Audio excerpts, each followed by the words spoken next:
महादेव कहते हैं कि शक्तिशाली बनना अत्यंत कठिन है, किंतु उससे भी कठिन होता है शक्तिशाली बने रहना। और इसके लिए आवश्यक है कि हम शक्तियों से प्राप्त हुए उत्तरदायित्व का सम्मान करें। जब जब संसार दुष्टता और पाप से बोझिल हुआ है, शिव और शक्ति उसे मुक्त कराने हेतु सदैव प्रस्तुत हुए।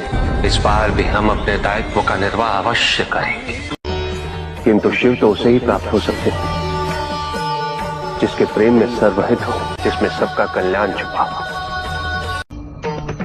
तो धन कितना ही क्यों ना पर्याप्त नहीं होता, क्योंकि इच्छाएं अंतहीन है। इसलिए मनुष्य कभी ना समाप्त होने वाली इच्छाओं की पूर्ति हेतु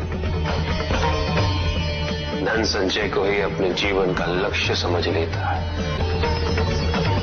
वो लोभी बन जाता है। वो भूल जाता है कि उसके जीवन का मुख्य लक्ष्य ईश्वर के समीप आना है। ऐसे लोभी व्यक्तियों को अपनी मृत्यु के समय भी यही दुख रहता है कि उन्होंने क्या कुछ नहीं पाया, क्या शेष रह गया। ऐसे समय में वो एक क्षण के लिए भी ईश्वर का स्मरण नहीं करते।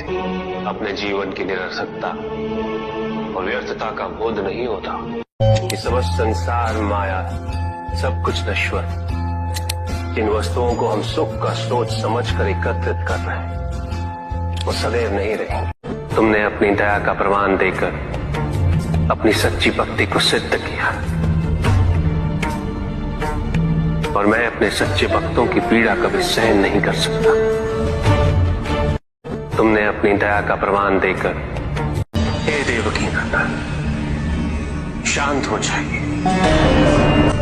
आपने बाणासुर की भुजाओं का छेदन कर इसे इसकी मिथ्या अभिमान से वंचित कर दिया। भक्ति का अर्थ केवल पाना नहीं होता है रावण। भक्ति में अहंकार भी नहीं होता, भक्ति में तुलना भी नहीं होती। केवल श्रद्धा, समर्पण और विश्वास होता है भक्ति में।